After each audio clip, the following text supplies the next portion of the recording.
Oke, teman-teman ya, di video ini gue akan coba mereaction video dari Traders Family. Di sini ada Pak Tito ya, sedang podcast bareng timnya. Jadi judulnya agak unik ya, rahasia gelap mentor full margin. Oke ya. Dan ya mungkin di sela-sela video ini gue juga akan mencari beberapa data yang memperkuat argumen dan statement yang ada di video ini, dan juga opini dari gue pribadi seperti apa ya. Karena ya namanya reaction video ya, gue harus meramu video ini menjadi ada adding value-nya gitu ya, value ekstranya gitu ya. Oke, langsung aja kita dengarkan seperti apa obrolan di video ini, dan teman-teman juga bisa komentar gitu ya, beropini di YouTube ini di komentar. Oke, yuk selamat menyaksikan. Membongkar dan mengkuliti trik oknum. Kemarin ya, sampai full margin. Tapi sebelum kita bahas panjang soal full margin ya kan? Ini kan kita ngomong oknum full margin ya kan? Apa yang terlintas di kepala Bapak mendengar kata oknum full margin? Itu dulu deh. Nggak usah repot-repot dulu. Tukang gerus orang, tukang ngumpulin komisi secara masif. Tukang gerus, ngumpulin komisi secara masif. Iya. Kok bisa langsung terlintasnya tukang gerus? Mungkin sebagian belum ngerti. Kok tukang gerus? Kan orang losnya cepet. Iya. Kalau somasi kan orang losnya cepet kan? Iya. Dibikin dalam satu momen ya, hari itu, bukan hari itu, saat itu juga. Saat itu juga, iya benar. Bukan hari itu sih. Apalagi dengan cara yang mencet kan kayak ginian. Viral ya itu Pak. Secepat itu. Iya. Tapi, nih, saya mau nanya sama Bapak. Apa pendapat Bapak kalau dibilang ada yang tidak bisa menemukan orang kaya menggunakan money management, trading menggunakan money management? Gimana? Dia nggak nemu. Yang ini agak aneh ya. Misalnya ada orang yang bilang tidak ada yang kaya dengan menerapkan money management. Lah ini konglo-konglo di Indo ini, orang multi triliunnya di Indo ini, apa yang dilakukan mereka diversifikasi, apakah itu bukan bagian dari stop loss atau money management? Nah, itu cara mengelola uangnya mereka seperti itu. Gak mungkin ya Pak Ciputra itu all in hanya di properti seperti perumahan aja. Tapi kan beliau kan punya mall, punya hotel dan sebagainya ya. Seperti itu ya. Kita seperti apa? Dengerin dulu ya. kaya menggunakan money management. Bapak kan saya tahu nih. Maksudnya gimana sih? Ya, intinya ada yang mengatakan bahwa orang itu tidak menemukan orang yang kaya trading menggunakan money management. Terus apa hubungannya sama full margin? Nah, karena kan yang dibangga-banggakan adalah full marginnya. Dan money management mah nothing ceritanya nih. Jadi nggak mungkin bisa kaya lah pakai money management gitu. Oh, jadi yang ngomong orang si tukang full marginnya. Nah, kalau Bapak kaya kan, harus full margin. ya, gimana menurut Bapak? Saya kan pengen tahu, masa iya Pak? Kalau dipikir-pikir kan, ya kita semua tahu Pak Tito, ya kan? Pertanyaannya, dulu sabar nih. Pertanyaannya, siapa yang kaya nih?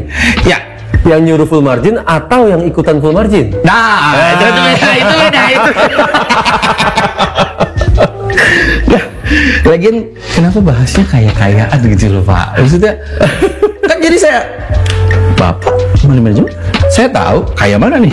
Bapak apa dia nih?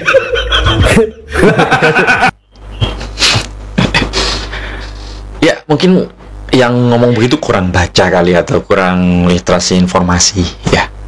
Karena dia nggak tahu ya bahwa ya kalau kita terus nggak ngerti money management, kita nggak bisa ngatur duit. Ya, apa kabar dengan orang-orang kaya di Indonesia? Ya, walaupun mereka portofolionya bukan cuma di trading gitu, bukan cuma di investasi saham gitu, tapi kan ada beberapa instrumen gitu ya. Lihatlah Timothy ya. Dia kan cuma nggak hanya di Bitcoin doang kan sekarang. Dia ada beberapa aset lain kayak Hollywood Group kayak gitu-gitu. Loh, orang pasti berpikir sesimpel itu loh. Ya gini aja, gini. Kita jawab secara bijak ya. Nggak terlalu bijak nggak apa-apa kok. Kayaknya dia yang kesel nih. Kalau bilang nggak ada orang kaya dari karena pakai money management. Iya. Dengan khususnya trading forexnya nih. Iya, bahkan sampai nggak bisa nemu. Nggak bisa nemu. Kalau nggak bisa nemu bodoh berarti. Ya kan? Karena gini ya, nggak bisa nemu itu kan artinya kayak nggak ada sama sekali. Nggak bisa nemu itu kan kayak artinya berarti udah dicari-cari, udah di research melalui internet, kayak tanya-tanya orang, kayak dan seterusnya nggak ada. Harusnya begitu. Betul dong. Harusnya. Sementara bagi siapapun orang yang trader beneran, trader beneran, apalagi khususnya trader forex, Oke. pasti semua tahu ada yang namanya Jim Simons, almarhum Jim Simons. Pasti dia nggak tahu. Ya makanya saya ganti dulu. Ya. Kita fair-fairan ngomong. Fair dia ya. Trader manapun, istilahnya kayak kita bilang, oh kalau orang-orang saham kiblatnya Warren Buffett, Iya. itu orang-orang saham.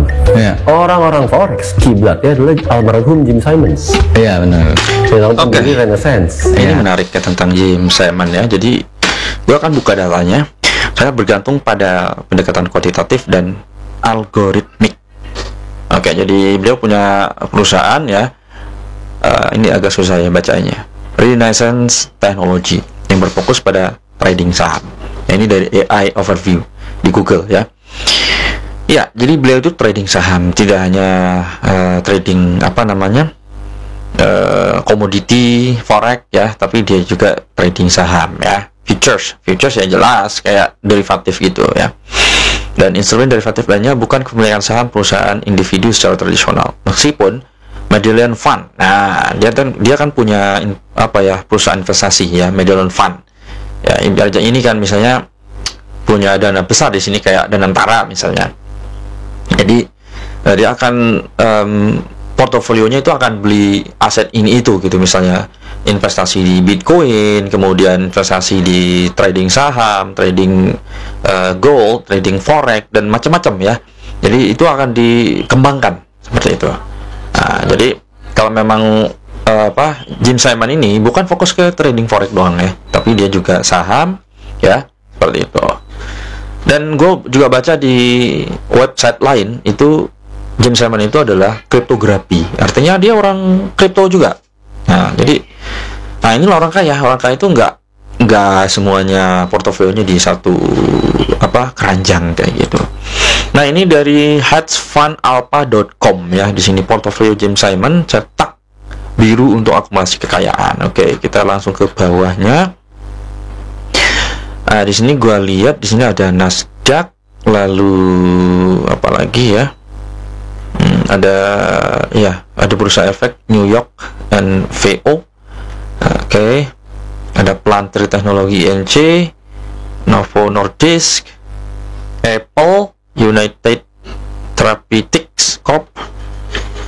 Ya banyak ya, Apple, Vertex, Microsoft, banyak ini, Nvidia, Airbnb, nah itu tuh banyak. Lalu ini teknologi 21,3%. Nah, diversifikasi ini gue bacain ya. Jim Simon sangat bergantung pada diversifikasi sebagai strategi manajemen risiko. Tuh, dengerin. Yang ngomong itu siapa ya? Money management. Ini money management. Manajemen risikonya nih. Ia tidak menyukai kepemilikan saham yang besar dan portofolionya biasanya berisi ribuan saham kecil. Nah, itu tuh. Ini gue bacain aja. Teknologi 21,3% dari portofolio. Ini saham-saham teknologi ya. Ya, saham teknologi yang kayak tadi Microsoft, Nvidia, lalu Apple, itu kan teknologi semua tuh. Kemudian ada konsumen diskresioner 20,6% dari portofolio. Nah, ini yang teknologi siapa sih? Dia pasti tahu ya, teknologi ini bakalan sepanjang masa lestari selama manusia hidup gitu ya. Sekarang aja robot humanoid udah ada tuh. Mobil-mobil terbang ya. Yang jelas teknologi ini nggak mungkin semakin mundur ya, semakin maju pastinya. Ya, nanti mungkin yang tinggal di apartemen itu pesan makanan udah nggak pakai kurir di bawah, nanti ada drone yang langsung ke kamar gitu ya. Layanan kesehatan ya kayak rumah sakit. Nah tuh dengerin, Jim Simon itu ada invest di rumah sakit loh, 17,1% dari portofolio. Kemudian keuangan ya mungkin masuk ke sini, yang trading forex, trading saham, trading kripto mungkin. Kripto nggak tahu lah, dia orang kriptografi soalnya ya. 11% dari portofolio ya. Nggak tahu punya triliunan dolar berapa gitu yang dia punya ya kan. Industri 6%. Tuh, barang konsumsi pokok. Oh, 3% ini kecil banget ya? Iya ya. Ya mungkin kayak ini kali apa nih? Coba contohnya nih, konsumsi pokok. Ya mungkin kayak retail kali, kayak mall atau apa gitu ya. Kayak bahan-bahan pokok lah ya. Real estate juga ada ya. Wah, keren, ini kayak perumahan ini. Hotel mungkin kayak gitu-gitu. Pelajaran dari James Simon apa sih poin utamanya? Dengan menganalisis karirnya yang panjang dan produktif. Oke, satu, fokus pada data-data analitik. Akses range ke data mungkin di luar jangkauan Anda, tetapi jangan lupa bahwa menganalisis data itu penting. Data. Nah, dalam trading forex itu kita harus backtest. Backtest itu nanti kita akan ketemu data dan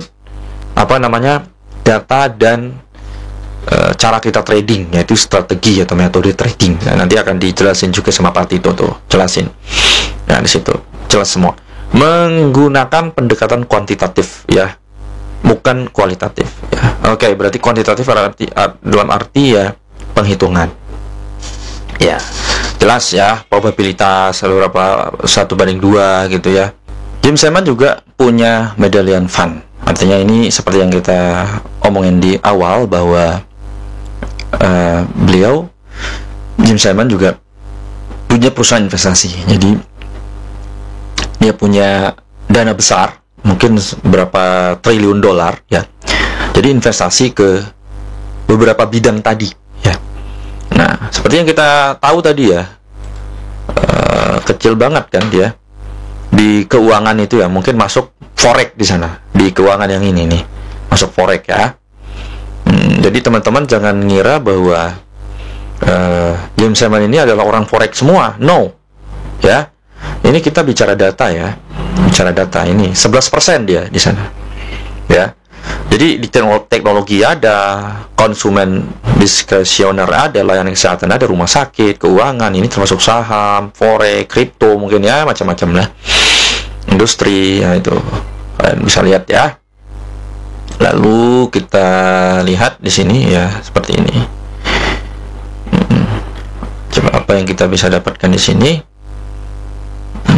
Oke, nggak ada ya. Yang jelas dia punya medallion fund ya, kayak perusahaan seperti itu. Oke. Dosen ya. Kisah dosen matematika yang trading dan cuan 39% per tahun. Oke, ini datanya mungkin nggak tahu dibuat kapan ya ini ya. 11 Mei 2004 ya. Data terakhirnya itu kan 60% ya. Trading ya. Trading itu datanya 60% per tahun ya. Jadi ini bisa dibilang bahwa keuntungan terbesar di dunia gitu ya, salah seorang ini.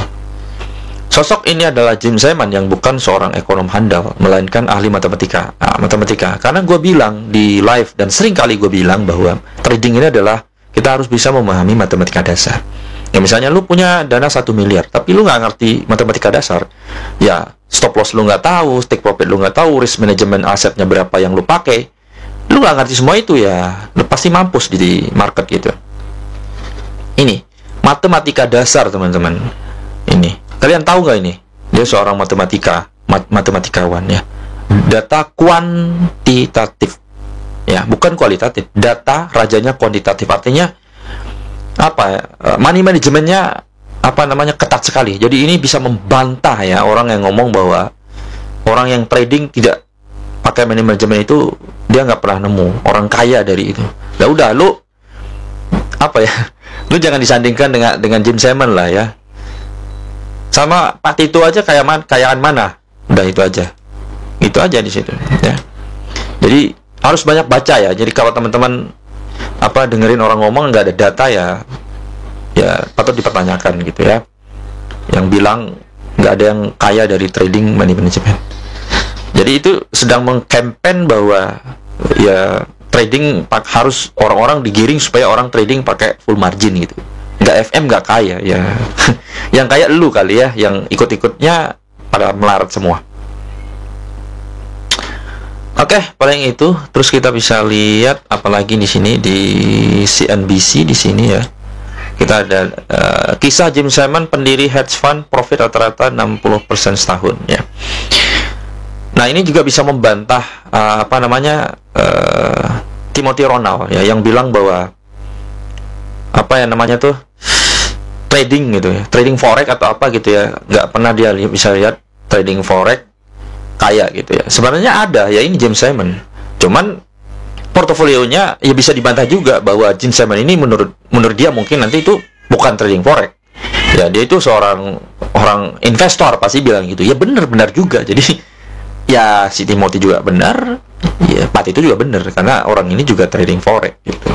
Tapi secara garis besarnya beliau ini adalah seorang investor, ya kan? Ya, jadi 60% setahun dari hedge fund. Jadi mungkin ini akumulasi dari total semuanya kali ya. Hedge fund apa tadi, lupa gue namanya. Ya, Medallion Fund, yaitu hedge fund-nya Medallion Fund, mungkin akumulasinya ya 60% setahun. Gede banget, berapa puluh T kali itu dananya di Medallion Fund. Ya, udah termasuk dari trading saham, trading kripto, real estate dan sebagainya. Ya mungkin ya. Nah, jadi kalau dibilang beliau ini apa namanya trading forex doang, enggak juga. Beliau ini adalah investor, benar, Timothy bilang benar. Tapi ya kalau memang dia juga ada statement atau opini bahwa trading forex itu nggak ada yang kaya, salah juga. Kenapa? Karena ada yang kaya. Nggak mungkin ya di industri sebesar ini ya, industri forex 6 triliun sehari, benar nggak sih? Coba kita cek ya, kita nggak usah ngomong nggak pakai data ya. Berapa pergerakan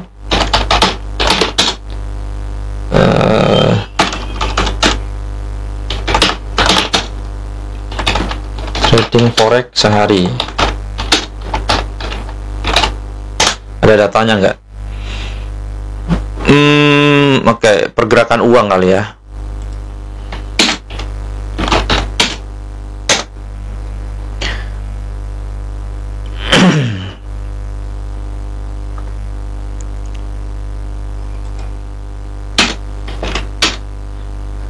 Seluruh dunia, biar kalian tahu cara merisetnya. Nah, ini udah beda lagi nih, ya. Coba kalian cek di sini, biar kalian paham ya. Jadi kalau ada yang ngomong statement ini itu ya jangan terlalu percaya. Jadi riset dulu. Pergerakan uang harian di pasar forex seluruh dunia sangatlah besar, mencapai sekitar 7,5 triliun per hari. Waktu itu gue cek 6 triliun per hari. Ini udah beda lagi nih. Artinya, oke, lu lihat trading forex ini apa? Teknologi kan? Ya, teknologi informasi. Oke, dan teknologi informasi ini nggak akan mati teman-teman selama manusia hidup. Ya, contohnya dulu ya, zaman dulu itu kita pakai surat menyurat gitu ya. Sekarang udah pakai email. Ya, itulah. Contohnya kayak gitulah. 7 triliun per hari. Nggak mungkin nggak ada orang kaya di sini. Ya itu tadi. Misalnya ada berapa orang James Simon gitu ya. Mungkin yang dimaksud Timothy itu nggak ada orang kaya trading forex. Mungkin yang retail kali, kayak kita ini yang 100-200 dolar gitu. Dan nanti akan diomongin sama Pat itu juga. Kita lanjut ke Pat itu aja ya. Mana tadi? Ini dia. Oke, kita lanjut ke Pat. Kok begini sih? Ke Pat itu ya. Saya kan punya fund management namanya Medallion Fund. Nah, mungkin sebenarnya kalau Bapak bahas gini, beliau nggak ngerti juga nih kayaknya. Iya kayak ya, susah lah ngomong orang bodoh. Kita jangan ikutan bodoh intinya. Oke. Ada pepatah bilang kalau kita ngeladenin orang bodoh kita jadi ikutan bodoh. Makanya kita kasih tahu teman-teman aja biar jadi pintar kan. Iya. Almarhum Jim Simons 1 tahun profitnya itu paling 60%. Nah, ya benar ya. Tadi kita udah lihat datanya kan. Datanya kita sudah lihat 60% ya. Itu melesat dikit-dikit 66%. Ini data dari CNBC. Ya, jadi teman-teman itu jangan bodoh ya. Jangan bodoh ya. Ketika ada informasi kalian harus cek, recheck ya. Check and check. Ya, kayak gitu-gitulah ya teman-teman ya. Jadi kalau ada yang bilang ya trading forex itu nggak ada yang kaya di karena money management, ya udah itu campaign lu aja ya. Nggak FM nggak kaya. Jadi teman-teman harus smart, harus pinter ya. Jangan mau dibodoh-bodohin. Dan itu udah dikatakan trader forex dengan profit terbesar di dunia. Money manager dengan profit terbesar di dunia. Yeah. 1 tahun 60%. Dana yang dia tradingkan entah berapa triliun US dollar. Iya. Artinya seberapa ketat money managementnya. Kan gitu. Benar. Dan bagi orang yang benar-benar mau menjadi trader profesional, kan iya udah pasti melihatnya ke Jim Simons dong. Benar. Mungkin Kan gitu. Iya. Jadi kok balik lagi nih, nggak nemu ada atau nggak ada namanya Jim Simons. Ada. Kan gitu. Nggak usah bilang saya lah. Benar. Ya, Oke. ya kan adanya ada Pak, ada. Tapi kalau bilang nggak pernah nemu dalam artian nggak pernah ketemu, nggak mungkin ketemu. Iya. Gitu. Saya akan bilang nggak mungkin ketemu. Nggak mungkin ketemu ya. Nggak mungkin ketemu. Kenapa? Simpelnya gini ya. Orang bergaul milih-milih. Network seseorang akan cenderung dengan yang setipe. Kan gitu. Oke, gue setuju ya. Jadi gini teman-teman ya, nggak mungkin ketemu. Iya jelas, nggak mungkin ketemu karena pasti gini. Orang-orang itu akan bergaul kepada orang-orang yang agak mirip-mirip teman-teman. Contohnya ikan hiu bergaul dengan ikan hiu ya. Kalau ikan-ikan kecil itu pasti akan dimakan. Ya, contohnya monyet bergaul sama monyet. Nggak mungkin monyet bergaul sama babi misalnya. Kan nggak mungkin. Tapi bang, ada yang bergaul sama manusia. Itu beda konteks. Itu dipelihara coy. Dipelihara. Dipelihara. Jadi misalnya ya oknum-oknum mentor itu yang dibilangin ya pasti akan apa namanya itu akan bergaul sama mereka. Dan pernah gue di kontak ya. Nah ntar gue cari dulu ya, gue cari apa ada chatnya itu di mana ya, gue di kontak itu di IG apa di TikTok waktu itu ada yang kontak gue. Nah itu temannya si oknum gitu ya. Gue pernah lihat itu dia lagi terabar. Gue nggak ladenin. Kenapa? Karena ya nggak cocok aja. Gue benar-benar money manajemennya, risiko gue benar-benar paham dan jaga betul gitu. Sementara mereka tuh ngajarinya full margin ya. Ya di sini gini teman-teman, nggak ada win-win solution. Jadi teman-teman yang jadi pemain ya, yang depo-depo ke broker, kalau kalian loss terus ngapain trading gitu? Mending dagang bakso aja. Nah, kalau kita ngajarin benar ya, kita ya bukan hedge fund tapi benar-benar kita mengelola risiko seperti hedge fund gitu ya. Seperti almarhum Jim Simon tadi, ya kita akan selamat gitu. Ya kan, karena trading ini bisnis, lagi-lagi gue bilang ya, trading ini bisnis. Kita lanjut. Kalau orang yang ya lempeng lah gitu kan ya. Ya. Orang yang lempeng suruh bergaul sama pecandu narkoba, mau apa nggak kan gitu? Iya. Nggak mau dong. Nggak mau. Kadang ada terkontaminasi saya. Benar. Jadi rusak saya, jadi bego saya, bisa-bisa kan gitu. Ya. Begitu juga kalau orang penipu bergaul sama sesama penipu. Ya. Ya kan, penjahat bergaul sama-sama penjahat. Benar. Suruh saling ketemu nggak mungkin ketemu. Ya. Yang sini nggak selera, Ya. ya kan? Yang ini pun nggak mau.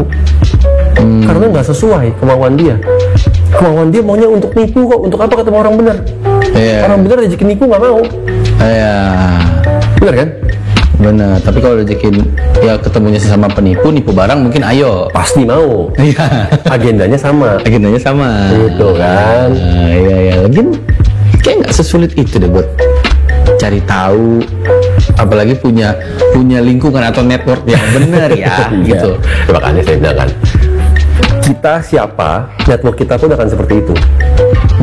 Network kita mau jadi apa, network kita akan milih network yang mendukung. Iya. Kan gitu kan? Tapi yang parah tuh zaman sekarang ya Pak. Zaman sekarang loh. Ya kita anggaplah publik. Publik sebenarnya kan antara tahu dan nggak tahu mana oknum dan tidak kan. Tapi kan yang berjalan di dunia digital bisa sampai collab sama influencer loh. Oke. Bener dong. Oke. Dan Bapak pasti tahu jelas nih. Oke, kalau misalnya ada yang collab sama influencer, ya mana dulu nih? Ya mungkin kepentingannya bisa sama kali ya, karena memang ada win-win solution. Karena gini, gue juga banyak sekali ya ditawarin ini itu, ditawarin macam-macam zaman dulu ya, waktu ada robot-robotan gitu ya, robot money game gitu, Ponzi. Itu banyak gue pernah ditawarin jadi BA juga tuh, ya. Pernah macam-macam ya, ada broker banyak sekali itu. Cuman kan nggak gue terima semua lah ya, kalau memang nggak jelas atau siapa gue nggak kenal yang punya, gak kenal orang dalamnya, gue nggak mau. Kenapa? Karena ya lagi-lagi apa ya, sikap, kemudian cara pandang personal branding yang kita bangun selama ini ya bisa rusak kalau kita menerima dengan apa ya, tanpa berpikir gitu ya. Jadi bahaya teman-teman ya. Ya udah, seperti itu, agak kurang bagus saja. Efeknya bakal sampai mana kalau udah collab sama influencer? Oke, kalau dibilang sampai collab sama influencer, pilihannya cuma 2. Satu, influencernya sama-sama penipu, atau yang kedua influencernya bodoh. Itu doang. Oke. Sekarang kalau dibilang dia influencer apa dulu bidangnya? Kalau dia sama-sama influencer forex, gitu kan, YouTuber forex, influencer forex. Tinggal lihat rekam jejaknya, tinggal lihat barang dagangannya, topik-topik pembahasannya yang arahnya nipu juga atau bukan. Yang sebenarnya itu bisa ditelusur. Betul. Ya. Begitu arahnya sama-sama nipu, nggak heran mereka collab. Benar. Kan mereka cuma tukeran audiens. Yuk kita tipu bareng-bareng kan, gitu intinya kan. Ya setuju. Kalau collab itu kan, kolaborasi itu kan memang tidak ada yang bayar-membayar gitu ya. Kolaborasi itu kan kayak ibaratnya itu kayak tukar-tukar audien aja. Misalnya audien lu ya subscribe gue kayak gitu-gitu. Sama aja sih sebenarnya. Ya makanya gue tolak tadi bro itu yang ada mau ajak gue collab gitu ya. Ya mungkin kalau nemu nanti gue tampilin dari situ. Ya ada yang ngajak gue collab. Ya karena nggak seiman lah itu, nggak satu kiblat, jadi gue tolak dulu lah. Sementara kalau yang ranahnya bukan forex tapi dia influencer ataupun YouTuber, bagi saya ini ya orang-orang bodoh, gitu kan, yang hanya menganggap oh pekerjaan saya YouTuber, pekerjaan saya influencer, yang penting viral, yang penting konten, yang penting banyak yang nonton. Nah itu kan gitu. Ya fokusnya di situ, viral. Betul kan. Ya. Tanpa sadar definisi influencer ataupun arti harfiah dari influencer. Oke, gue setuju di sini ya. Jadi gue setuju banget ya kalau memang konteksnya viral aja tanpa ada value di YouTube kita, di konten kita, itu malah akan jadi bumerang sih menurut gue. Kenapa? Karena kalau orang itu tidak mendapatkan isinya, terinfluence karena misalnya pengen cepat kaya ya, akhirnya dia jual rumah, jual mobil, ngutang, terus ikutan trading, itu yang sangat bahaya. Makanya gue benar-benar mengedukasi orang tuh, banyak yang mau trading yang masuk ke circle gue, dan ya gue wawancara, gue kasih ada template-nya. Kalau dia nggak pantes, ya gue bilang nggak pantes ya, belum cocok gitu ya. Ya udah gue suruh kerja keras, ya nanti kalau udah fondasi finansialnya udah bagus baru trading, ya gitu. Karena gue nggak mau menjerumuskan mereka gitu, karena kalau lu datang ke market tidak siap dengan finansial, ya ngapain gitu, mending fokus ya. Misalnya trading 2-3 juta, ngapain gitu ya. Ya seenggaknya misalnya 100-200 juta, 50 juta masih oke lah, walaupun itu terlalu beresiko dan kecil sekali. Lanjut. Influencer kan menginfluence orang ya. Betul kan? Kalau hanya mentingin viral, hanya mentingin yang penting nontonnya banyak, yang penting apa, yang nonton banyak, yang penting dapat AdSense, tanpa dia sadar efek dari kontennya ataupun ucapannya menginfluence orang lain, yang akhirnya tanpa dia sadar dia ngasih korban loh. Bener. Ke si penipu. Iya. Kan gitu. Iya bener. Yang kasihan tuh yang dia nggak sadar bahwa mungkin rekan collab dia sekarang adalah oknum, tapi tanpa sadar dia malah membawakan korban yang banyak. Betul. Yang penting viral nih. Wah yang ini heboh nih kalau saya kontenin nih. Tapi agak sulit, gimana bilangnya? Sulit Pak ngedebatnya, karena orang gimana nggak mau percaya gitu. Biasa dunia digital flexing kan datang dengan kaya dari trading dengan apa? Nah di sini gue komentarin dulu ya sebelum dijawab sama Pak Tito ya. Jadi gini ya, nah memang zaman dulu ya, waktu ada waktu zaman COVID gitu, waktu ada money game Ponzi, robot-robotan trading kayak gitu, robot-robot kayak gitu ya. Jadi orang-orang itu yang kena itu dengan flexing itu adalah orang-orang yang menengah ke bawah ya, yang ya modal tradingnya masih kecil banget. Mungkin yang eman ke atas itu mungkin nggak terlalu banyak yang kena. Sama aja dengan judi online kan, yang kena itu kan yang ojol-ojol, kemudian guru-guru, pokoknya ya yang gajinya masih kecil-kecil lah, itu yang kena. Kenapa? Karena orang kaya yang sudah kaya gitu ya, investor gitu, nggak mungkin. Dan ya mungkin ada tapi ya belum kaya banget mungkin. Tapi bang, ada yang di Kelapa Gading itu 3 ruko, terus di Bali ada yang villa hotel, kemudian di mana tuh, di Medan ada mobil. Ya mungkin kekayaannya cuma itu doang kali ya. Kalau yang beneran kaya itu nggak tertarik dia, nggak tertarik sama flexing kayak gitu, karena menurut dia tuh ya ngapain gua pamerin gitu. Benar-benar kalau orang kaya yang beneran itu dia nggak flexing. Iya, menurut gue dia nggak flexing. Kenapa? Karena ya ngapain orang tahu kekayaan gue. Yang mending gue privacy gitu. Itu yang di otak gue sih sebenarnya. Mobil seperti ini, rumah seperti ini, punya kafe ini, rubber di sini kan susah. Influencer pun mungkin influencer yang mungkin nggak ngerti ngelihat itu, oh bener nih profesional dia nih. Ya, oke. Bagi teman-teman yang influencer deh ya, influencer, youtuber yang sifatnya netral sebenarnya, bukan di ranah forex. Ini kita buka-bukaan dikit. Di dunia forex itu ada yang namanya IB, oke? Yeah.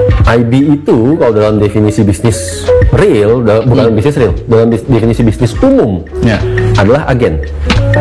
Ya dong, bisnis apa sih nggak ada agennya? Benar. Semua bisnis ada agennya. Ya. Coba bedanya ini agen bener apa agen nggak bener kan gitu. Nah itu. Agen oknum juga banyak kok. Agen nggak benar ya. Dan dalam dunia per-IB-an ini intinya kan agen tuh selalu dapetnya komisi kan? Iya. Dia agen yang seperti apa? Benar. Agen dari broker yang seperti apa? Kan dulu.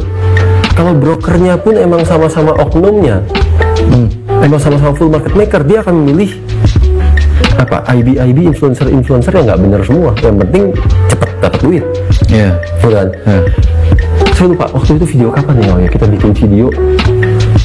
Kayaknya 3 tahun lalu ya. 3 tahun lalu saya pernah bikin video. Itu saya buka terang-terangan. Di saat eranya John Paul masih lagi ya jaya-jayanya lah. Saya dapat offer untuk menjadi IB dari banyak broker. Oke, di sini gue kritisi sebentar ya. Gue komentarin lah, bukan kritisi ya.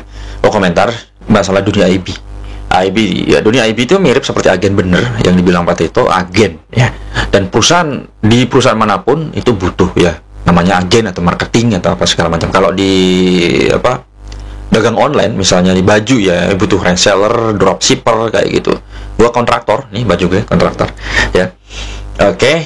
Gue butuh marketing ya, butuh marketing dari berbagai macam ya. Yang penting datengin gue klien, gue kasih fee. Nah itu sama juga kayak EIB gitu ya. Kalau di broker forex sebutannya IB. Nah kalau di sekuritas nggak tahu sebutannya apa. Sekuritas kemudian exchange itu pasti ada ya, dikasih persenan gitu. Apakah di TikTok affiliate? Nah itu sama juga, itu IB juga tuh ya. Cuma sebutannya aja beda gitu.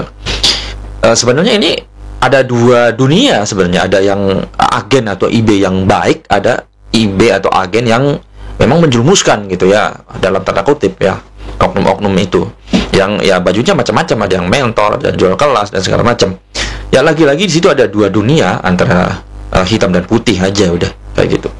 Nah, dan ini profesi seperti ini memang ini gue tidak menyinggung apapun ya tentang teman-teman yang jadi IB ya, karena gue IB juga sebenarnya. Nah, seperti itu. Ini nggak masalah. Ini sama dengan kita sebagai afiliator gitu, afiliator dari sebuah produk atau barang dan jasa kayak gitu-gitu. Dan aman-aman aja selama kalian tidak menjerumuskan dan ada win-win solution dari brokernya, dari IB-nya, kemudian dari kliennya gitu. Karena kalau misalnya kalian gabung di IB itu akan ada nilai plusnya gitu, ada nilai plusnya, mungkin ada edukasi, ada circle-nya, mungkin biar teman-teman tidak sendiri gitu. Nah kalau teman-teman sendiri kan dia nggak ngerti, misalnya ada masalah withdraw, depo apa segala macam, lalu ada yang ingetin teman-teman kalau misalnya reverse trade, itu pentingnya ada circle gitu. Nah ada plusnya.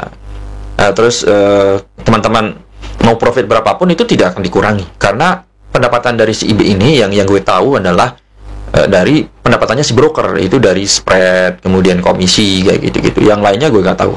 Karena gue ikutin broker-broker yang benar-benar terpercaya, yang sudah banyak yang pakai gitu, yang bukan abal-abal. Oke, kita lanjut.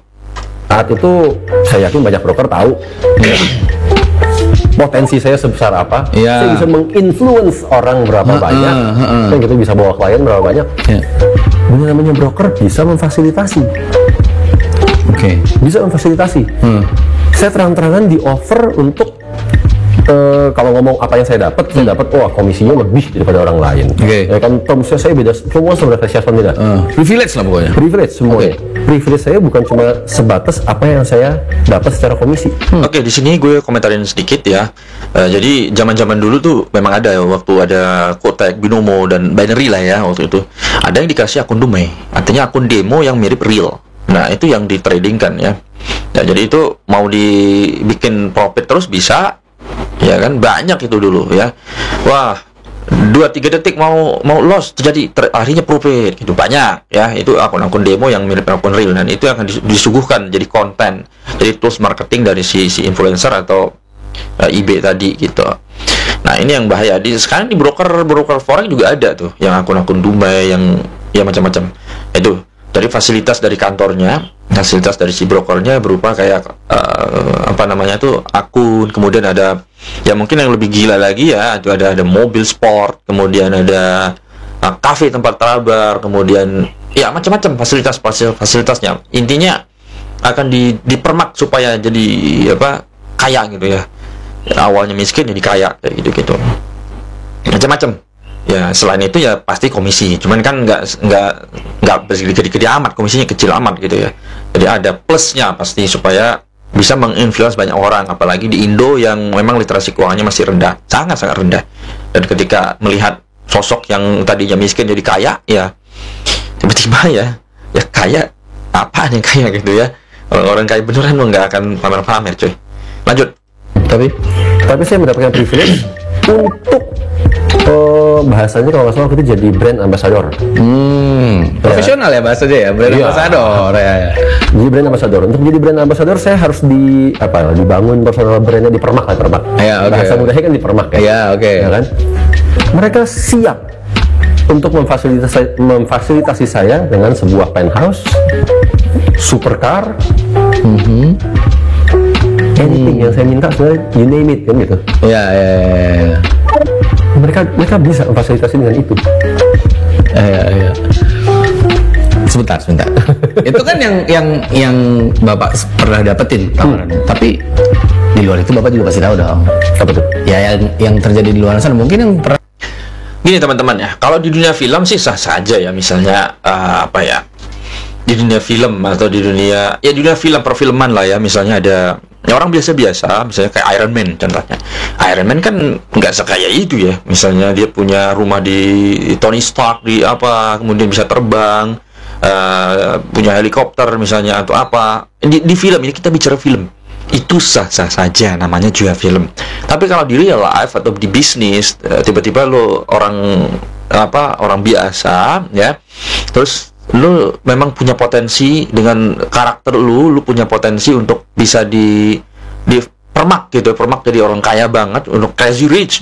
Ada itu Binomo dulu kan, ada kayak gitu orang crazy rich, udah nggak ada sekarang. Ya, itu nggak lama umurnya teman-teman, karena itu akan merugikan.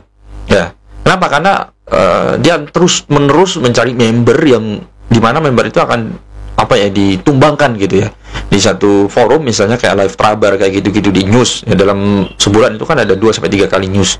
Nah di situ makanya ya mungkin edukasi seperti ini nggak akan nyampe menyebar gitu ya, karena ya jumlah kita sangat-sangat sedikit yang kayak gue, kayak Rizky Aditama, kemudian ada Pak Tito dari family kayak gini ya, mungkin nggak banyak kayak gitu ya, dibanding oknum-oknum mentor yang banyak sekali berkeliaran di luar sana dan saat ini udah mulai viral. Kenapa yang viral ya kayak gitu. Makanya ya udah biar imbang aja gitu, kita bikin konten seperti ini. Dapat offer itu bukan cuma Bapak aja. Pertanyaan saya, itu memang hal yang lumrah dilakukan oleh para oknum. Lumrah memfasilitasi segala macam supaya satu sosok itu terlihat sukses, berhasil, betul. Luar biasa. Yang polanya seperti itu. Yang paling common difasilitasin kantor. Difasilitasin kantor, difasilitasin tempat-tempat untuk kumpul, atau era sekarang mungkin tempat untuk trabar. Itu common. Iya kan? Iya. Dan mungkin yang sering kena di teman-teman yang selama ini kemakan sama oknum kali ya. Yang paling lucu kan sebenarnya kalau saya pamer-pamer flexing mobil ya. Ya. Karena kan tiba-tiba semua parkir mobil gitu. Parkir mobil pamerin ya kan, profit trading berapa lama, jadinya ini hasilnya. Caranya gimana? Ya ada yang bilang cara A, cara B, cara C gitu. Itu kan pola yang mengerikan ya, dimana kan itu dibangun lewat mimpi-mimpinya orang kan. Iya betul. Itu sangat lumrah dan banyak memang seperti ini. Iya lumrah, karena kan definisi orang sukses kaya. Oke, definisi orang sukses itu kaya. Dan tadi nyinggung masalah Bill ya, nyinggung masalah apa, parkir mobil ya. Oke, orang kaya itu nggak akan tergiur sama yang begituan ya. Hanya orang-orang yang masih proses mau kaya yang akan tergiur seperti itu. Oke, kita lihat ya sekarang ya. Kita cek definisi sukses itu apa. Kita cek ke ini.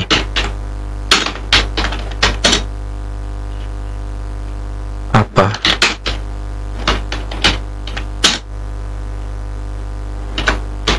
Menurut KBBI. Oke, kita cek.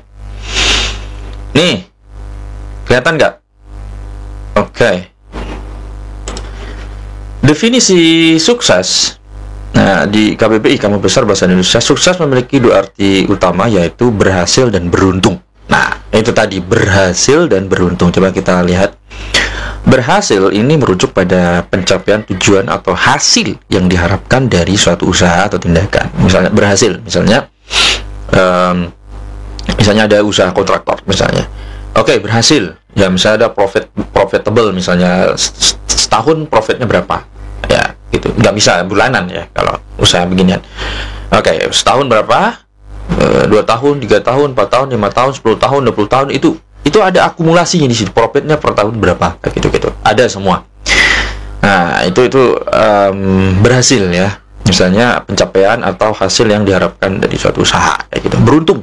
Ini berarti mendapatkan keuntungan atau nasib baik yang membantu dalam mencapai sesuatu. Misalnya Timothy Ronald beruntung menurut gue. Oke, beliau beli Bitcoin di harga 16.000, sekarang udah 120.000 lebih ya, benar nggak sih?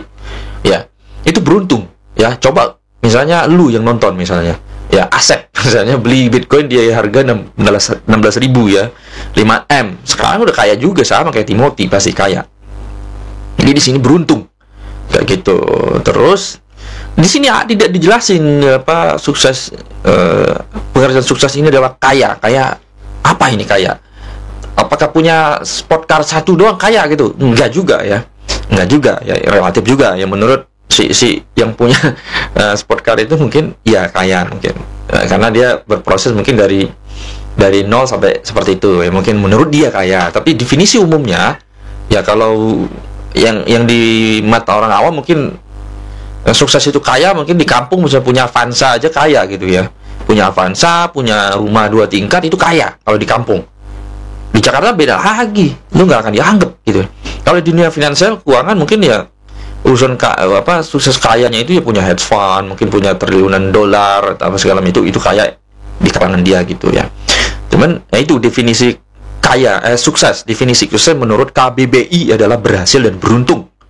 Berhasil ya kita bikin usaha, lalu usaha kita jalan bertahun-tahun, kita mendapatkan untung, itu berhasil ya. Kalau beruntung ya kayak tadi gue kasih contoh Timothy Ronald gitu ya.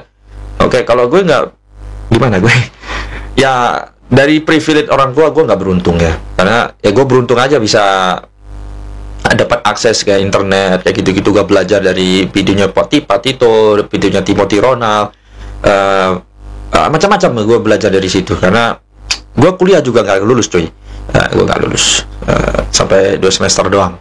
Tapi karena keinginan belajar gue yang sangat-sangat tinggi kayak gitu. Oke, kita lanjut kalau gitu. Tadi udah tahu ya teman-temannya.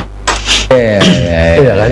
Padahal kalau orang mikir lebih besar, definisinya orang sukses artinya usahanya udah sukses, dengan bisnisnya udah sukses. Dalam praktek yang sebenarnya, dalam realita kehidupan, orang yang udah sukses itu nggak semua dia kerjain sendiri. Benar, kan gitu. benar. Dia menikmati hidup, dia udah santai. Tapi orang sukses di forex yang dikeluarin image-nya, dia yang menganalisa, Benar. dia yang ketemu klien, dia yang Dia only one lah pokoknya. semua dia. Sukses dari mana sih kayak begitu? Cuma perkara dipermak jadi orang kaya? Iya bapak ngomong gitu. Tapi maksudnya gini. Oke, maksudnya gini ya, sukses gini bro ya. Teman-teman yang nonton ya, jadi kalau sukses itu cuma sukses sendiri, misalnya ada punya akun trading, misalnya dikelola sendiri apa segala macam, itu masih belum sukses sih. Yang definisi yang dikatain Pak itu mungkin gini ya, kalau udah sekelas beliau ya, misalnya punya perusahaan trading ya, dia punya dana, ada yang tradingin kayak gitu-gitu, terus beliau bisa motor-motoran kayak gitu ya, gue setuju ya. Dalam hal ini gue setuju banget gue. Kenapa? Karena ya dengan kita punya perusahaan trading, kita punya ini, misalnya di trading misalnya bikin konten aja, ada media itu ada yang megang, ada editing, ada kameramen, kemudian itu di perusahaan ya, perusahaan harus ada medianya. Nah ini juga ada medianya kan, yang kita tonton ini ada medianya, ada editingnya, kemudian konsep ruangannya seperti apa, lalu di perusahaan trading itu ada analisnya, kemudian ada risk manajemen asetnya, ada seorang eksekutor tradingnya kayak gitu, ada manajernya, ada macam-macam. Nah itu jadi banyak sekali orang-orang yang akan dipekerjakan di sebuah perusahaan itu. Nah itu baru kategori sukses ya, kategori sukses. Nah itu di perusahaan itu berhasil gitu ya. Nah, beda sama beruntung. Nah berhasil kayak gitu ya. Mungkin dari gue sih komentarnya seperti itu. Benar. Bener gak? Tapi di posisi sebaliknya, ya orang semua kemakan dibilang 5 juta jadi 1 M. Ayo. Ayo, jangan ditahan. Gini aja deh. Ayo. Kan ada cara mudah ya. Kalau mau ngomong 5 juta jadi 1 M, aduh, nenek saya juga bisa ngomong gitu kan gitu. Bener dong? Iya. Kalau emang itu sebuah teknik, emang itu sesuatu metode, apalagi itu bisa diulang, sambungin aja akunnya KMK5, tunjukin. Oke, ini gue setuju sih kalau memang itu sebuah strategi atau pola ya, boleh ya, disambungin ke MQ5. Dan gue juga pernah lihat itu di berita di orang trader kripto ya, trader kripto ini, kita nggak bisa bilang investasi kripto, investor kripto, trader kripto itu bisa untung, pokoknya modalnya kecil banget dan itu sampai ya kayak jackpot banget. Beritanya seperti itu, nggak tahu bener ya. Beritanya itu nggak tahu, coba dicari tuh trader kripto. Pernah gue baca pokoknya itu ya, itu gede banget. Nah coba kita cari aja ya trader kripto yang sebentar kita cari.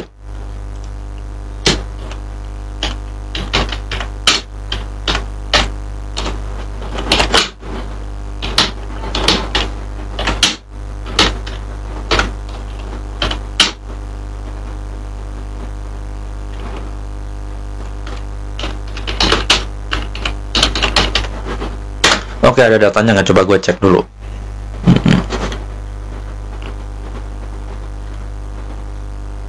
Ini. Oke, ini ada nih, coba cek. Ini dari Bain Crypto ya. Rekor perdana di 2025, trader ini raup profit bersih 21 miliar dalam 8 menit. Ya. Ya memang ada ya, ada orang-orang yang seperti itu ya, tapi kita nggak tahu nih modalnya berapa nih. 8 menit menuju jackpot kripto. Oke. Ini bukan sekadar dongeng perdagangan, melainkan realita yang terdokumentasi dengan baik. Pada Jumat 3 Januari, seorang trader berani menginvestasikan 32,75 sol, sekitar 7.130. Nah, ini berapa ini? 115 juta. Ya. Modalnya 115 juta ya. Oke, modalnya jadi 115 juta ya, intinya kita udah tahu ya. 115 juta berubah jadi berapa? 21 miliar. Ya, pertanyaannya, kalau ini memang pola ya, seperti yang Pak itu bilang, bisa nggak ini diulang gitu? Nah, bisa diulang nggak? Nah, agak susah sih. Apalagi kalau memang dapat seperti itu ya mungkin nggak akan berhenti. Ya mungkin kalau yang beruntung, mungkin kalau beruntung udah dapat jackpot terus beruntung, mungkin dia akan bisa kembangkan. Misalnya kayak Suli awalnya nggak sekaya sekarang kan. Kalau nggak salah beliau tuh ikut prop firm, ikut Astronaci pernah ikut, sama Traders Family pernah ikut juga yang gue lihat. Yang gue tahu juga dia ada ikut prop firm gitu. Nggak tahu ya kayaannya dari mana. Itu dari awal ya, dari bawah dulu sebelum sekarang. Nah, berarti beliau memang hebat gitu. Tapi kalau yang jackpot terus dia di jackpotin lagi untuk dapetin misalnya dari berapa M? 20 atau berapa tadi? Terus mau dibikin jadi 50 jadi 100 M, itu ya mungkin bisa rungkat. Nah, mungkin kalau dia diversifikasi bisa selamat gitu ya.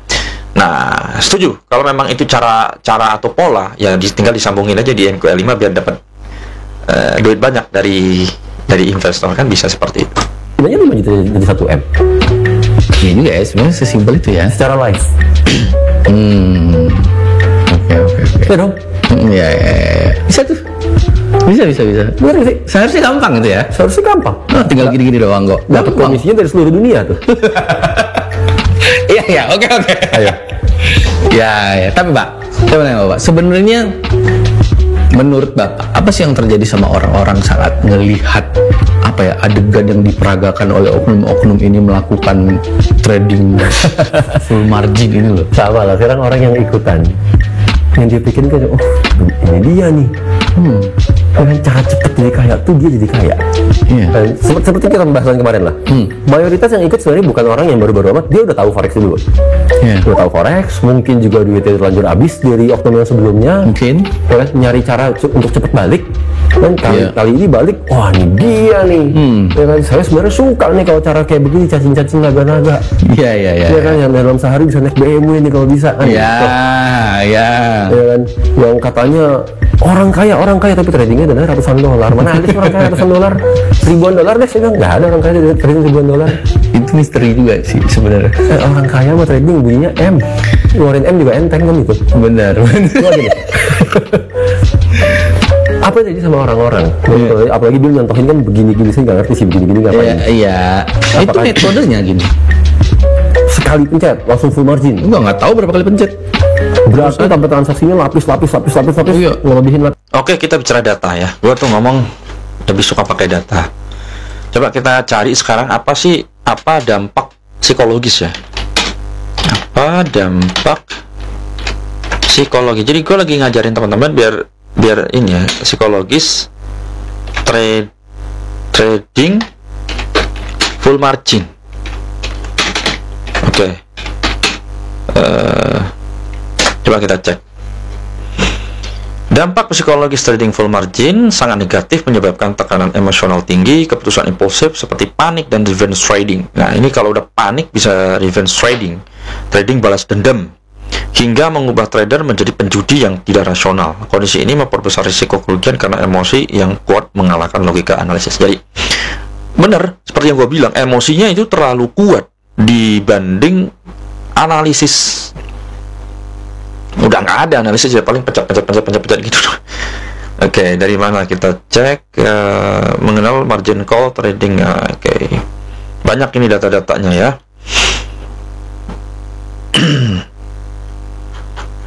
Oke, dampaknya kita udah tahu lah kayak gitu ya. Nih, keputusan impulsif, psikologi judi, misalnya trading full margin tanpa manajemen, ini baca nih yang trading full margin tanpa manajemen risiko yang baik dapat mengikis disiplin trading dan mengubah trader menjadi penjudi. Tuh, udah, mana ada pemain judi yang kaya? Nggak ada kan? Yang kaya bandar, ya kan? Karena bandar itu dibisniskan gitu, bandar itu bisnis gitu kan, dibisniskan untuk orang-orang yang literasi keuangannya rendah. Jadi lu sebagai pemain judi, pemain trading scalper gitu, yang nggak pakai money management, yang full margin all in di news, ya udah, ya lu udah nyetor duit lah ke sana, ke broker. Oke, kayak gitu ya. Jadi ya pintar-pintar dikit lah teman-teman. Lah, Chartnya udah nggak kelihatan. garis doang. Oke. Satu yang orang rasain pertama kali, saya pernah ngerasain full margin by the way. Oke. Saya pernah cerita waktu itu saya sama Lori diajarin. Bener kan? Iya. Saya diajarin full margin sama Lori, saya ngelakuin 2 kali bener-bener full dari sejak pertama masuk posisi. Ya udah, mentoknya lotnya berapa langsung saya pencet. Ya. Hanya tuh. Berdebar bukan main. Iya, itu itu. Iya kan? Iya. Adrenalin memuncak. Gitu kan? Jadi kalau ditanya apa sih yang dirasain sama teman-teman yang ikutan full margin? Udah pasti satu, adrenalin, sama sensasinya yang mereka pasti rasain. Ya kan, adrenalin itu, dimana adrenalin itu kasih rasa happy loh manusia. Tanya di dokter manapun kalau nggak percaya. Benar. Ya Google lah kalau susah nemu. Ah, betul. Kecuali sih orang bodoh yang nggak nemu trader tadi. Iya. Kan gitu. Yang kedua, saat mereka profit, wah itu jangan tanya lagi adrenalinnya kayak apa. Iya. Ya kan segala macam hormon dopamin juga keluar kan gitu. Nggak mau berhenti tuh. Dan mereka kan saat orang full margin begini-gini atau mereka begini ataupun sekali pencet langsung gede deh. Momentum setiap orang beda-beda. Iya. Ya kan? Itu tergantung kecepatan tangan orang loh. Benar. Ya kan? Benar. Akhirnya kan akan ngasih sensasi, oh seru nih, dapat berapa? Oh saya dapat 1.000, oh saya 500, Iya. oh saya telat nih tadi, saya cuma dapat 300 nih. Gitu. Iya juga ya. Sensasi community. Iya. Dimana manusia adalah makhluk sosial. Oke, sensasi community.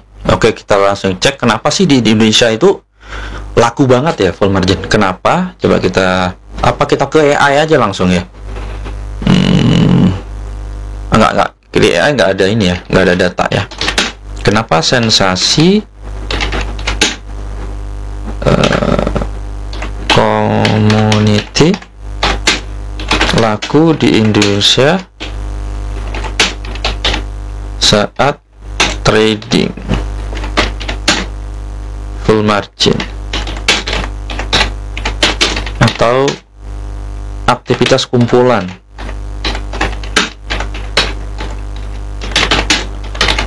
Boleh diajarin teman-teman supaya skeptis lebih kritis.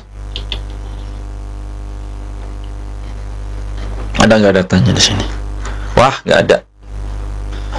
Oke, kalau nggak ada kita langsung ke GPT aja.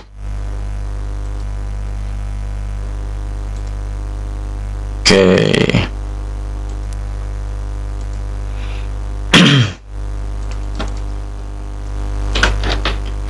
Kenapa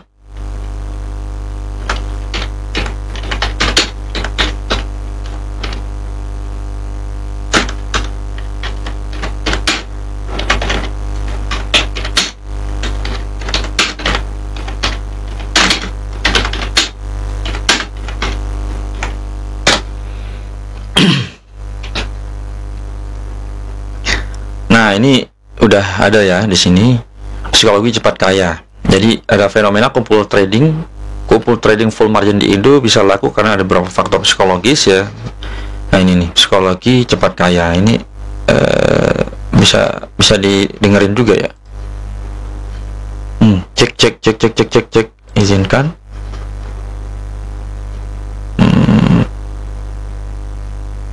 Bentar. Oh beda.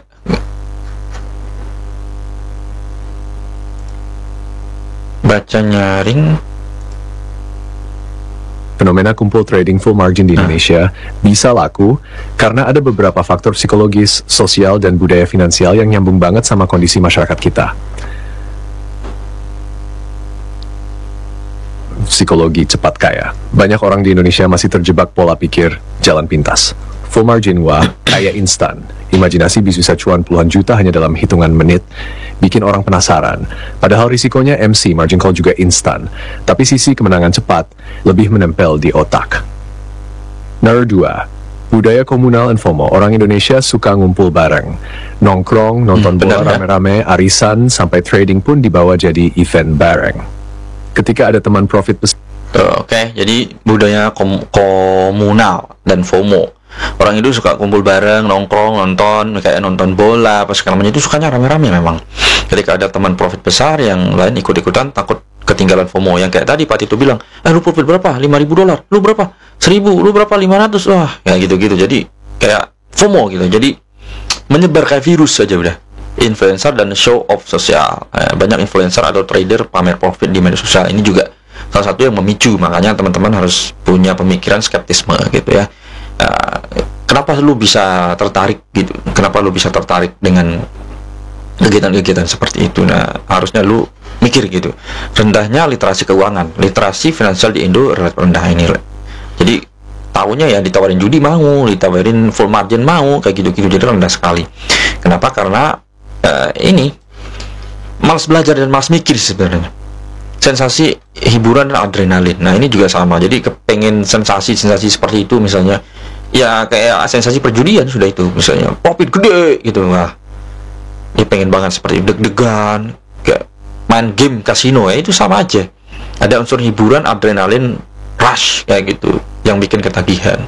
Faktor ekonomi dan hope, harapan gitu ya, ya itu harapannya pengen cepat kaya, masuk di market dengan modal-modal sangat-sangat kecil dan pengen cepat kaya. Nah gitu, lanjut. Benar kan? Sensasi community itulah yang akhirnya bahwa nextnya bisa dapat berapa ya? Ya kan ceritanya bareng-bareng. Oh, lu telat sih tadi. Harusnya pas tadi yakin saya langsung pencet. Ya kan, jangan ragu-ragu begini dan seterusnya lah. Iya. Itu kan ngasih fantasi ke orang. Bener kan? Yang kalau lagi profit, oke, ditunggu nextnya lagi. Kalau lagi loss pun paling mentok-mentoknya saya nggak tahu sih. Kalau lagi loss, mentok-mentoknya saya bilang ya berikutnya lah kita balas dendam. Oke. Udah. Tapi apa sih yang sebenarnya terjadi? Secara teknis. Iya. Betul. Secara teknis saat orang dipancing mencetnya, apalagi mencetnya yang gayanya kayak jemuran gitu ya. Iya. Cet terus persis begitu saja, gitu kan? Orang sampai udah nggak bisa ngitung lagi itu berapa lot yang dia gunakan, margin requirement-nya udah terpakai berapa, margin levelnya sekarang di angka berapa. Orang udah nggak bisa lihat lagi tuh, udah nggak akan notice lagi, udah nggak akan merhatiin lagi di sisi itu. Itu kan kalau ngerti. Oh iya benar juga.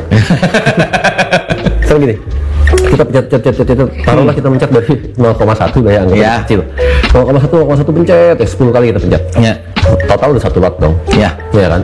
Saat transaksinya total udah 1 lot, artinya per 1 lot, sekarang gerakannya setiap 1 pip itu $10. Iya. Kan gitu? Iya. Begitu 10 pip udah $100. Bener. Iya kan? Dipencetin lagi terus ya, itu baru jadi 2 lot sekarang. Iya. Iya kan? Artinya sekarang 10 pip $200. Bener dong? Pencetin lagi terus. Artinya kan selama ada sisa margin, selama ada sisa dana yang ada di equity itu, apalagi kalau marketnya mendukung gitu kan, itu kan akan gimana ya? Baru profit dikit, profitnya dipakai lagi. Iya. Profit dikit, profitnya dipakai lagi. Iya, diputar terus ya. Iya kan? Terus nih. Sehingga pergerakan sedikit aja turun yang salah arah, maksudnya dengan arah yang berlawanan sedikit aja, pasti langsung jadi margin call. Karena value per pipsnya nambah terus kan. Yang tadi sekarang 10 pip. Nah itu, jadi nggak ada kata berhenti teman-teman. Kalau memang ya kondisinya ya dia jadinya begitu, terus pencet, gerak dikit ya pasti habis Samsung langsung itu. Karena ya kalau di full margin kemudian live trading news itu nggak ada lagi money management, nggak ada resiko-resiko pasang stop loss apa berapa persen dari capital, nggak ada. Ya udah pencet aja udah sampai selesai. Nah itu yang jadi problem. Nah kalau ini semakin menjalar menular, ini bahaya sekali di industri ini, ya kan? Nah, orang-orang akan edik kecanduan trading masalahnya itu. Itu bukan trading lagi sih, teman. Lagi kegiatan berjudi di chart lah. Itu namanya berjudi di chart, coy. $200. Begitu 3 lot, 10 pip $300. Begitu 4 lot, 10 pip $400. Tambahin terus 2 lotnya tuh. Begitu turun, tek, selesai sih. Ya kan? Iya. Itu secara teknisnya. Nah, saya bilang ini mah tukang ngegerus orang. Karena orang lossnya cepet, dia nggak ngeh. Ya nggak, karena kan dibilangnya lotnya kecil, jadi nggak apa-apa full margin. Iya. Ceritanya kan gitu. Orang kan terfokus dengan tombol sell atau tombol buy, pencet terus. Lihat nggak tuh margin level angkanya? Iya. Kan gitu. Semakin tipis margin levelnya, artinya kan pergerakannya berlawanan dikit, kelar. Benar. Sementara saat itu semua kelar, yang ngajarin full margin, ngantongin komisi. Iya. Berapa lot tuh? Langsung dikantongin jadi komisi dia doang yang kaya. Gitu. Ya kalau cuma komisi. Benar. Ya kalau cuma komisi. Tapi ya Pak, Ayo. Pasti orang-orang ya. Tapi orang-orang anggaplah yang menjadi kita nggak tahu berapa banyak ya kan. Iya. Pasti banyak banget sih menurut saya. Emang iya ya bisa sekaya itu dari komisi kalau jadi oknum? Kalau dari komisi doang nggak sekaya itu. Tapi yang ini saya mau. Dong. Ya betul. Ya kalau IB doang komisinya berapa sih, nggak segede-gede itu ya. Kalau dia nggak ada bisnis lain atau dari sebuah fasilitas dari brokernya. Nah Nah ini menjadi tanda tanya gitu. Ya bisa jadi ya mobil, rumah, kemudian penthouse kayak seperti yang dibilang Pak itu, penthouse, kemudian kafe atau apa, itu semua pasti harus dari broker, karena broker atau bandar, misalnya broker bandar atau itu kan kaya banget ya, duitnya banyak banget ya kan, makanya dia bisa ngatur semua itu gitu ya. Ya supaya apa? Supaya benar-benar ini terinfluence ya, orang-orang terinfluence bahwa oke, gue pengen kaya kayak dia gitu, makanya dia melakukan berbagai macam cara gitu ya, entah itu ngutang, pinjol, jual aset, apalah, banyak ya. Yang penting gue bisa seperti dia, gue bisa kaya instan gitu ya. Nah ini bahaya nih kayak gini. Hitunglah komisi. Ya sekarang hitung aja komisi. Anggaplah kliennya 1.000, gitu kan, 1.000 klien, satu klien 5 lot, berarti kan 5.000 lot, gitu kan, komisinya berapa sih? Ya, misalkan komisinya berapa? $2, $3, tinggal dikaliin aja.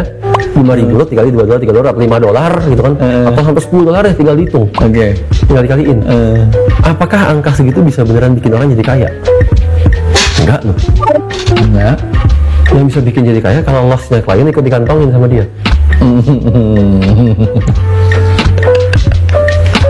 Gitu. Iya. Sekarang perhatiin deh, kalian perhatiin deh yang suka ikutan full margin ya.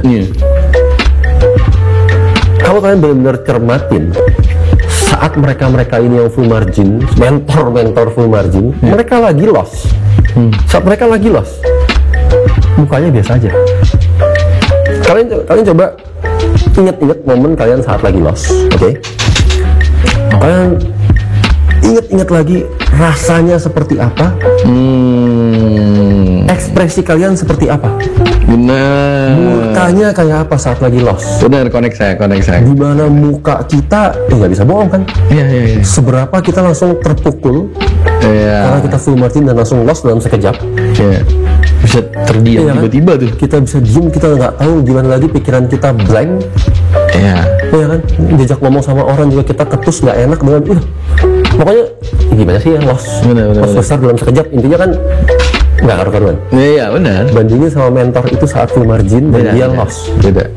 Ya kan? Langsung mau dia teriak-teriak, aduh loss, aduh gini, apalah, seakan-akan kalimatnya mengutarakan sebuah kekecewaan. Ekspresi mukanya nggak kecewa. Nah justru itu makanya waktu itu ada yang ngirim gua apa ya namanya itu, kayak akun real gitu, tapi sehari bisa loss, bisa MM-an kayak gitu. Ini kan nggak sesuai dengan profilnya. Nah gua tanya lah salah satu orang besar lah ya di broker gitu, ternyata ya bisa jadi itu indikasi akun dumai, ya kan? Karena ya akun dumai itu ya mirip real, tapi itu memang digunakan untuk ini. Ada deponya, ada withdraw segala macam ya. Pertanyaannya masuk ke rekening nggak? Nah itu. Nah makanya hati-hati teman-teman ya, kalau sekarang banyak tuh berkeliaran di TikTok live kayak gitu-gitu. Wah, MM-an ya, ada yang jutaan dolar kayak gitu-gitu. Ya jangan apa yang tersajikan di situ ya jangan dipercaya lah. Ibaratnya kayak main film aja ya. Apa ya istilahnya itu, kayak main film itu kan bohongan kan, bohongan. Jadi apa yang tersajikan di media itu ya lu jangan pelan mentah-mentah, otaknya skeptis aja ya, skeptis aja, yang normal aja lah kayak gitu.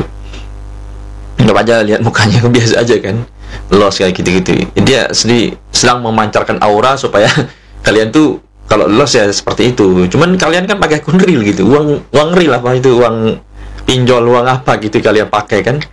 Nah kerasa banget gitu, sedangkan mereka kan biasa-biasa aja ya, masuk akal. Mungkin itu bukan akun real, itu akun dumai, akun fasilitas ya dari brokernya, bahwa itu khusus untuk di trading kan kayak gitu untuk tools marketing supaya orang makin tertarik. Bisa jadi seperti itu. Nggak sinkron, mukanya nggak sinkron. Kenapa? Karena dia nggak beneran loss. Fasilitas broker, ingat. Aduh, panjang nih kalau jadi bahas begini nih. Saya kan jadi kepo ya. Maksudnya pasti teman-teman jadinya bertanya dong. Yang dimaksud dengan fasilitas broker itu gimana sih Pak? Biar kita ngerti, biar kita nggak kena nih. Tinggal disiapin lah akunnya sama broker untuk profit dan untuk loss. Emang semudah itu ya? Ya kan saya bilang baiklah kita gantung brokernya kan. Emang kalau dasarnya kita pengen menipu tuh kayak fasilitasnya terbuka aja ya? Iya. Oke. Jadi ya kalau selama masih ngikutin full margin kayak gitu ya nggak ada harapan sebetulnya. Betul. Sekarang simpel gini. Orang yang full margin. Kalau misalnya saya full margin dana $500, kan dalam waktu singkat saya jadiin $5.000. $5.000 saya full marginin lagi aja. Iya. Bener dong. Taruhlah jadi 10.000 saya full margin lagi aja. Iya. Dalam waktu sekejap saya mungkin punya puluhan M loh. Taruhlah dalam hitungan, saya nggak bilang hitungan hari. Oke, dari penjelasan ini gue komentarin. Nah, ini yang bikin orang jadi edik atau kecanduan dan hope, merasa ada pengharapan bahwa kalau kayak begitu ya gue bisa nih. Nah, itu udah disiapin sama broker, itu udah disiapin itu. Ya akun-akun seperti itu gimana biar profit terus, apa segala macam itu mungkin kalau dikontenin ya. Atau kalau dia secara live trouble kayak gitu-gitu, aduh loss kayak segitu banyaknya, biasa aja ya dipertanyakan sih. Ya bisa jadi itu fasilitas dari brokernya sendiri yang dibilang Pat itu. Ya benar-benar aja kayak gitu. Jadi itu yang membuat orang jadi wah, si dia aja loss segitu banyak, gue baru segitu, besok gue jual rumah kayak gitu, gue sekolahin dulu sertifikat rumah gue kayak gitu. Nah ini yang bahaya, makanya ya ikut live gue setiap malam hari. Ya kan, taruhlah setiap bulan lagi dalam kondisi non farm payroll FOMC. Itu momennya banget tuh. Taruhlah sebulan 3 kali dalam news besar. Iya, emang itu banget dari tubuh mereka tuh. Betul kan? Iya. 1 tahun dia bisa ngebukuin berapa? 1 tahun dia udah bisa menghasilkan berapa? Iya. Betul dong. Yang seharusnya dia full marginin terus dong. Iya. Tapi saat mereka full margin, mereka akan selalu menggunakan dana yang kecil. Iya. Mereka akan turutin lagi dananya. Oke, pakai mungkin 500.000, 2.000, 3.000, 5.000, saya nggak tahu. Iya. Ya.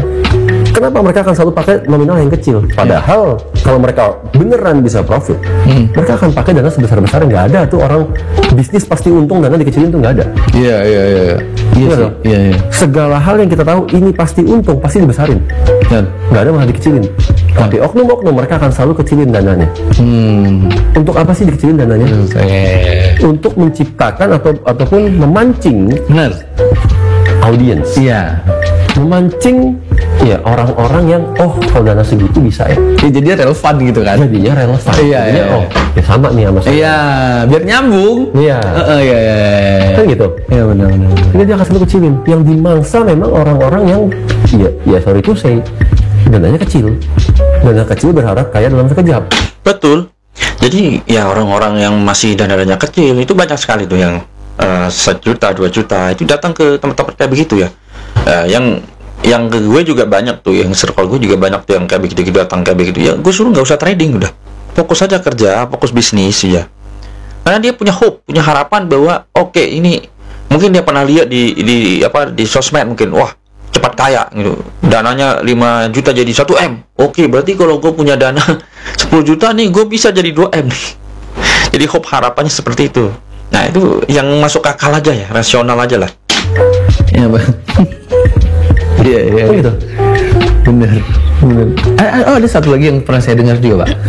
Bilangnya soal tadi nggak usah pakai money management, yang paling bener full margin.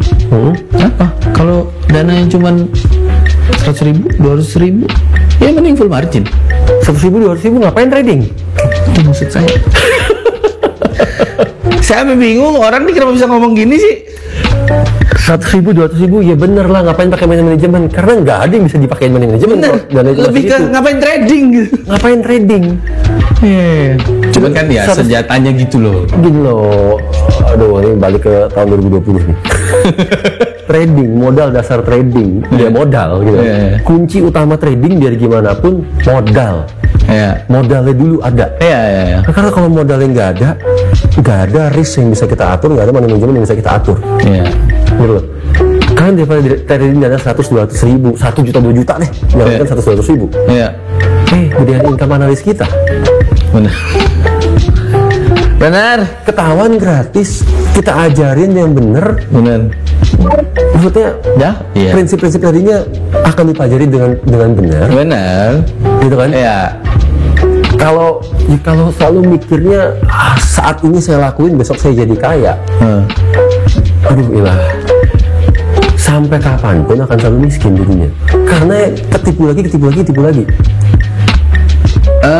Ada proses namanya belajar, tapi kalau fase belajarnya aja nggak mau. Nah ini yang banyak dibuang juga sama para oknum, membuat itu kan jadi instan cepat. Bahkan ada yang, ini saya paling gemes dengar kata-kata ini ya Pak, kalau trading nggak punya modal atau modal kecil, jual rumah Anda, jual mobil Anda, pinjam.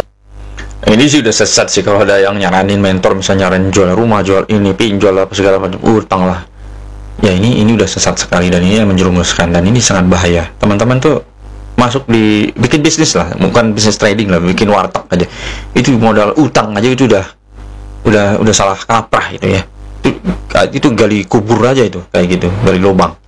Dan jadi gali kuburan sendiri aja itu kayak gitu. Pasti endingnya bakalan kacau. Sama orang tua Anda. Modalnya aja kecil, gimana punya rumah, gimana punya mobil. Maksudnya yang bikin udahlah oknum ngajarin orangnya sampai sebegitunya, dan yang lebih mengenaskan lagi, jangan sampai ada nih yang percaya omongan dia nih. Aduh, Ya dong. ampun gitu. Ya gini, kita kembalikan ke ini aja ya. Kalau kita bilang jangan sampai ada yang percaya, buktinya banyak yang percaya. Jadi gini ya, tugas kita sebagai edukator adalah gimana caranya orang itu bisa skeptis aja, bisa berpikir. Kalau dia bisa mikir sedikit aja, melihat tontonan atau konten, dia mungkin akan akan terselamatkan. Kenapa? Kalau ada orang yang nyaranin kayak gitu, jual rumah, jual apa gitu, itu udah salah udah salah besar gitu ya. Dan ya kalau masih percaya kayak gitu ya udah berarti memang pantas ditampar sama market dulu berarti. Satu lagi. Nggak, gini, balik lagi kita bicara.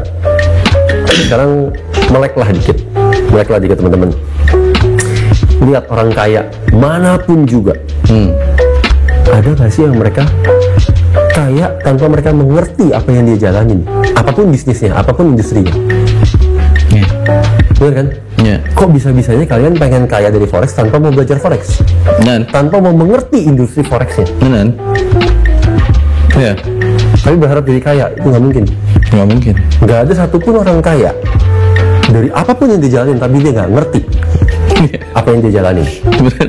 Ya kan? Yang bisa melakukan seperti itu hanyalah para investor. Iya. Tapi investor udah kaya duluan. Benar. Saat dia invest dalam sebuah bisnis, dia invest. Iya. Yang dia paham apa? Oke, investor gini ya.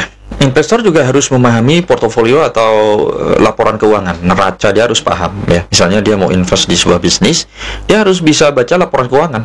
Ya kalau dia nggak bisa, kalau Timothy bilang itu laporan keuangan itu kayak darah gitu, kayak darahnya perusahaan. Jadi dia harus kas itu dia bisa baca gitu. Oh ini perusahaan ini ada utang apa enggak? Kalau ada utang berarti nggak beres ya. Kayak seperti itu. Nah, ini bahaya gitu ya. Karena menurut Timothy itu bisnis atau sebuah perusahaan yang nggak ada utang itu nggak bisa bangkrut katanya. Benar nggak sih? Mungkin yang dibilang itu seseorang ya, mungkin orangnya atau perusahaannya, kurang lebih seperti itu. Silakan dicek aja.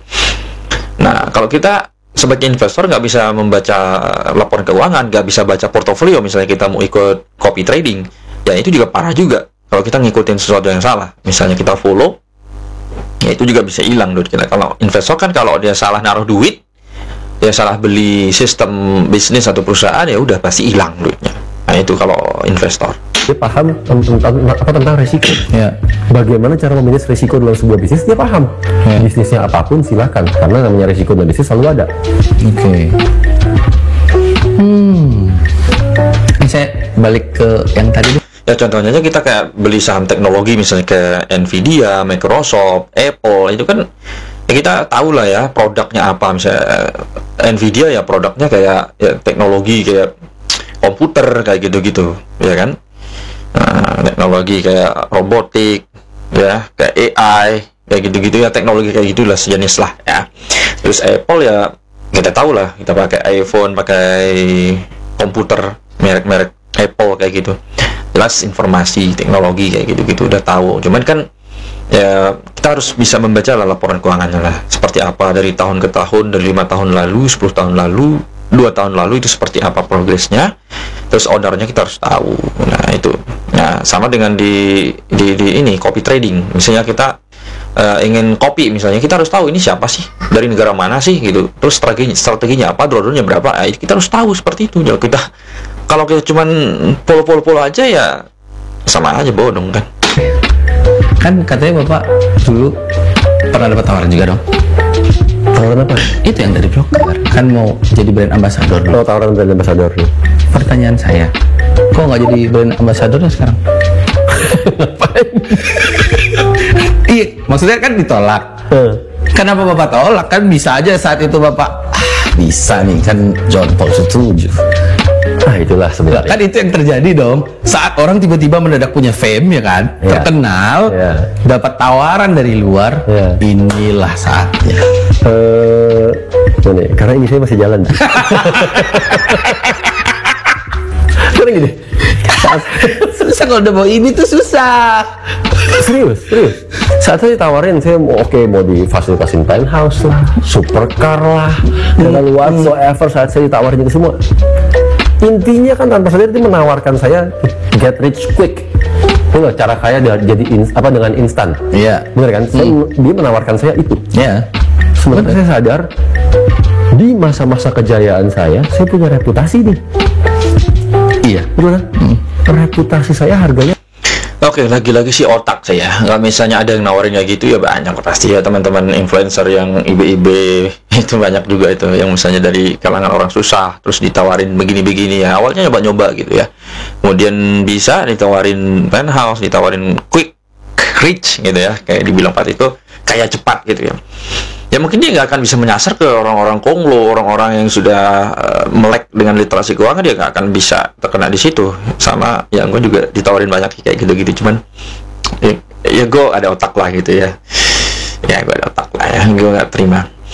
Karena memang ya kayak cepat itu nggak ada umurnya cuy. Ya nggak ada. Ya itu yang diuntungkan siapa? Mereka yang di atas itu. Ya kalian sebagai ini aja teman-teman, sebagai ya tameng aja kayak gitu ya, sebagai tameng ya kalian yang dipekerjakan kayak gitu. Makanya benar-benar ya harus ada win-win solution ya, jangan sampai lu sebagai pemain kalah terus.